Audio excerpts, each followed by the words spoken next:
Hello दोस्तों, मेरी trending story video में आप सभी का स्वागत है। तो आज हम नमस्कार बात करेंगे दोस्तों। भाई दूज के आज के बारे में। हमारे तो इस आप वीडियो भाई में दूज की स्टोरी हम को आपको पूरा भाई सुनिए। दूज के अगर त्योहार आपको की स्टोरी अच्छी कहानी लगे तो सुनाने लाइक वाले कमेंट हैं। कर दीजिए दोस्तों, और एक सब्सक्राइब कर समय लिए की चैनल बात है। को। एक तो बुढ़ी मेरी अम्मा ट्रेंडिंग थी। स्टोरी वीडियो उनके एक शुरू है बेटा और भाई और एक दूज की बेटी पूरी थी। स्टोरी है, तो बेटी प्लीज की सुने शादी हो और लाइक चुकी थी। कमेंट से एक सब्सक्राइब दिन कर दे। बहुत ही भाई दूज अच्छी के वीडियो त्योहार है पर बेटे ने और बहन बहुत के अच्छी घर जाने का जानकारी है। आग्रह किया। तो आप तो सुनते बुढ़ी रहिए अम्मा और ने एंड कहा, में लाइक करना बेटा, और तेरी आगे बहन वीडियो तो बड़ी देखने के लिए कलिया है। सब्सक्राइब कर लेना। वो हर वक्त थैंक यू सो लड़ती है। मच।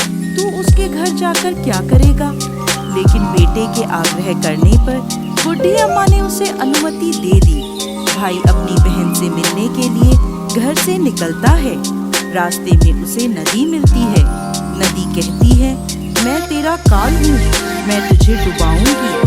तब भाई कहता है, मैं कई साल बाद अपनी बहन से मिलने जा रहा हूँ, उससे मिलके आने दो, फिर वापस आते वक्त तुम मुझे डुबा देना। तो नदी मान जाती है और उसे रास्ता दे देती है। थोड़ा आगे बढ़ता है तो रास्ते में उसे सर्प मिलता है। सर्प कहता है, मैं तुझे डसूंगा। तब भाई कहता है, पहले मुझे अपनी बहन से मिलकर टीका लगवा लेने दो, फिर तुम मुझे डस लेना। सर्प भी उसे रास्ता दे देता है। अब वह आगे बढ़ता है। आगे जंगल में उसे एक शेर मिलता है। शेर कहता है, मैं तुझे खाऊंगा। तो भाई उसे भी वही कहता है, मैं पहले अपनी बहन से मिलकर टीका लगवा लूं, फिर लौटते समय तुम मुझे खा लेना। शेर भी उसे रास्ता दे देता है। अब भाई बहन के घर पहुंचता है और आवाज लगाता है, देख बहन, 7 कोस दूर से तिलक कराने तेरा भाई आया है। बहन उस वक्त सूत काट रही होती है। तब उसका सूत बीच में ही टूट जाता है। ये मान्यता है कि यदि सूत काटते वक्त सूत बीच में टूट जाए तो जिस बहन के इकलौता भाई होता है वो जब तक सूत पुनः जुड़ नहीं जाता तब तक बोलती नहीं है।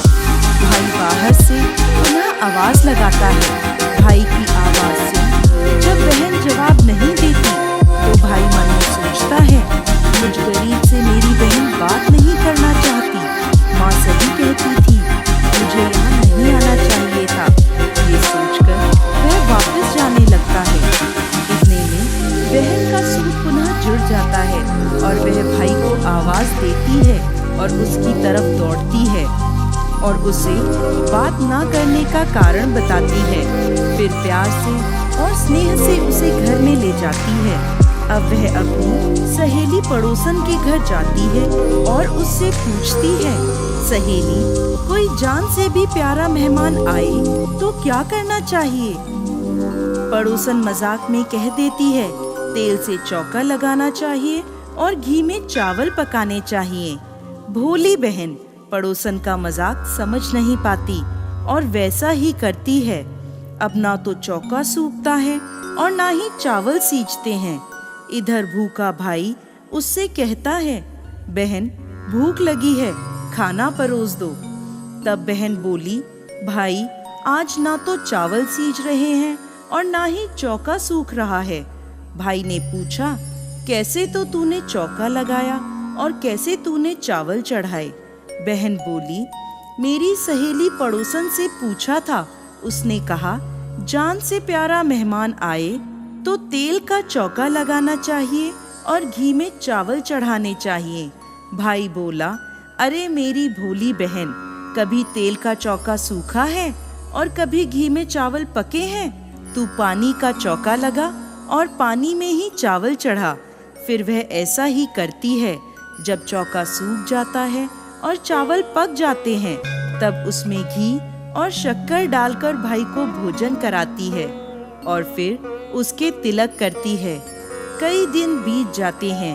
एक दिन भाई बोला, बहन, अब मैं घर वापस जाऊंगा, माँ अकेली है।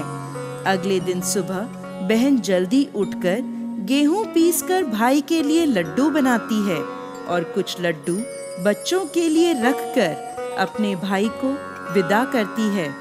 सुबह जब बच्चे उठते हैं तो माँ से खाने को मांगते हैं। तब माँ उन्हें वही लड्डू दे देती है।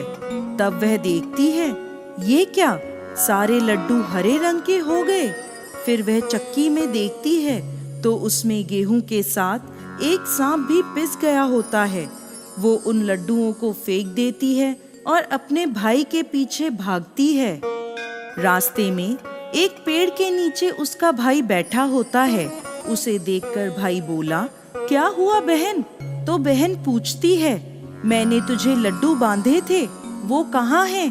भाई बोला, तेरे लड्डू मैंने अभी नहीं खाए, पेड़ पर टंगे हैं, ले ले।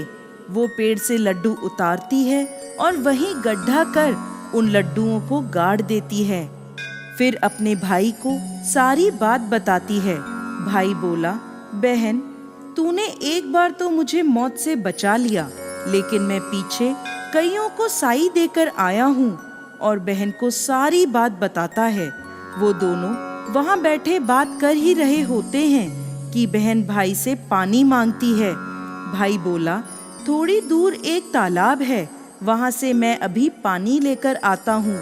बहन बोली, मैं खुद जाती हूँ और पानी पीकर वापस आती हूँ। वो पानी पीने तालाब पर पहुँचती